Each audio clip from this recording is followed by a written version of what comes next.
حضرت ابو ہریرہ فرماتے ہیں رضی اللہ تعالیٰ عنہ کہ بھوک کی شدت سے میری کمر دوری ہو گئی، تو میں ڈرا کہ کوئی مجھے نقصان نہ ہو، تو مسجد نبوی کے ایسے گوشے پہ بیٹھ گیا جہاں لوگوں کا گزر ہوتا تھا۔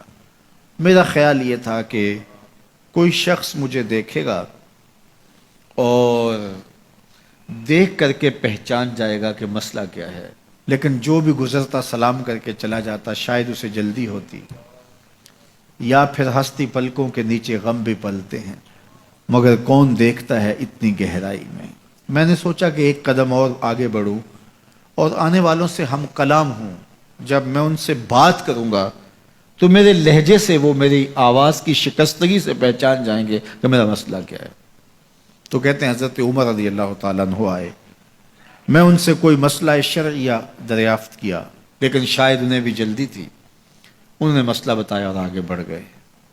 میں پریشان تھا کہ حضرت سیدنا صدیق اکبر رضی اللہ تعالیٰ عنہ آئے، میں نے ان سے بھی قرآنی آیت کے بارے میں سوال کیا، لیکن وہ بھی جلدی میں تھے اور انہوں نے بس آیت بتائی اور آگے گزر گئے۔ تو فرماتے ہیں کہ میں ایک عجیب کیفیت میں مبتلا بیٹھا تھا کہ ایک جانب سے روشنی اٹھی اور دل و قلب و نگاہ کا مرشد اولین آ گیا۔ تو کہتے ہیں حضور آ گئے، تو چونکہ میری عادت بنی ہوئی تھی کہ میں ہر آنے والے سے مسئلہ ہی پوچھ رہا تھا، تو میں نے حضور سے بھی مسئلہ پوچھ لیا۔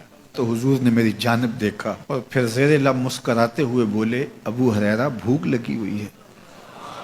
میں نے کہا جی حضور مجھے بھوک لگی ہے۔ کہا میرے پیچھے آ جاؤ۔ حجرات اقدس کی قربت میں حضور پہنچے تو اہل خانہ کو آواز دی کچھ کھانے کے لیے ہے؟ تو انہوں نے کہا دودھ کا ایک پیالہ ہے۔ مجھے فرمانے لگے ابو ہریرہ وہ جو صفہ کے چبوترے پہ بیٹھے ہیں جاؤ ان کو بلا لاؤ۔ کہتے ہیں دودھ کا ایک پیالہ، اور مجھے تسکین ہوئی تھی لیکن 70 آدمی بیٹھے تھے وہاں۔ خیر حکم تھا، میں بلا لایا، میرے ہاتھ میں دودھ کا پیالہ دیا، کہا ابو ہریرہ دائیں سے شروع ہو جاؤ۔ اب میں ایک شخص کو پیالہ دیا اور دودھ کو دیکھنے لگا، اور وہ سیراب ہو کے گٹا گٹ پینے لگا، اپنی بھوک اور پیاس مٹا چکا، اور میں نے دیکھا کہ ایک قطرہ بھی کم نہیں ہوا۔ میرے اندر جو پہلے وسواس اٹھ رہے تھے اور مجھے جو احساس ہو رہا تھا وہ مٹ گیا۔ پھر میں نے دوسرے کو پیش کیا، اس نے بھی سیراب ہو کے پیا، لیکن دودھ ایک قطرہ بھی کم نہیں ہوا۔ پھر میں نے تیسرے کو دیا، چوتھے کو دیا، 70 آدمی دودھ پی گئے، لیکن دودھ میں سے ایک قطرہ بھی کم نہیں ہوا۔ لگتا تھا رب نے اس دودھ کا تعلق حوض کوثر سے جوڑ دیا۔ تو حضور نے فرمایا ابو ہریرہ، میں نے کہا جی حضور۔ فرمایا کون باقی؟ میں نے کہا حضور ایک آپ باقی اور ایک میں باقی۔ تو فرمایا اب تم پیو۔ تو کہا کہ میں نے دودھ پیا اور خوب سیراب ہو کے پیا۔ حضور نے فرمایا اور پیو، میں نے اور پیا۔ پھر فرمایا اور پیو۔ میں نے کہا مجھے قسم ہے اس ذات کی جس نے آپ کو حق کے ساتھ مبعوث کیا ہے، میرے میں ایک قطرے کی گنجائش بھی نہیں ہے۔ حضور نے میرے ہاتھ سے دودھ لیا اور خود نوش جاں کرتے ہوئے فرمایا ساقی القوم آخرہم شربا، قوم کا جو ساقی ہوتا ہے وہ آخر میں پیتا ہے۔ تو دودھ کا ایک پیالہ 72 لوگوں کے لیے کافی ہو گیا۔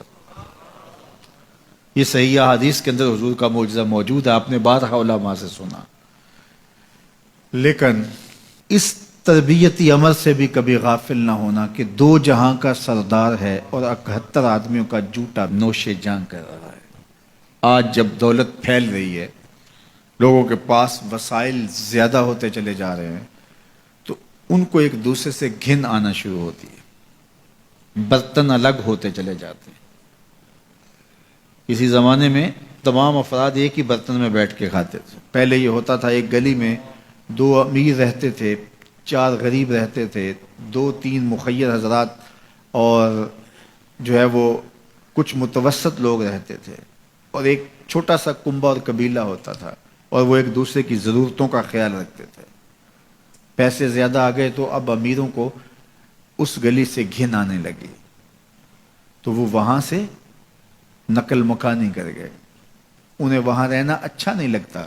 تو یہ بات ذہن میں رکھیے گا کہ ہمارے دین نے ہمیں ایک دوسرے کے دکھ بانٹنے کی تلقین کی ہے، ایک دوسرے کے قریب ہو کے رہیں اور ان کی ضرورتوں کا خیال رکھیں۔ اپنی استطاعت کے مطابق کسی کی عزت نفس کو نقصان پہنچائے بغیر، شہرت، ریا اور کسی اس طرح کی مرض کو اپنے قریب جو ہے وہ نہ آنے دیں، اور لوگوں کی اس مخفی انداز سے مدد کریں کہ ان کی ضروریات پوری ہوں۔ بلکہ میرے حضور نے ارشاد فرمایا، جس شخص نے صدقہ کیا اور اتنے مخفی انداز میں کیا کہ جو دائیں نے خرچ کیا بائیں کو خبر نہیں ہوئی، جب بائیں کو خبر نہیں ہوئی تو ہمسائے کو خبر کیسے ہوگی؟ لیکن یہاں تو 7 اخباروں میں خبر چھپتی ہے کہ فلاں صاحب نے فلاں غریب کی بیٹی کی شادی کی ہے۔ ذرا سوچ، اگر یہاں تیری بیٹی کھڑی ہوتی تو تیرا روح سخن کیا ہوتا؟ لوگوں کی غربت کا مذاق نہ اڑاؤ، لوگوں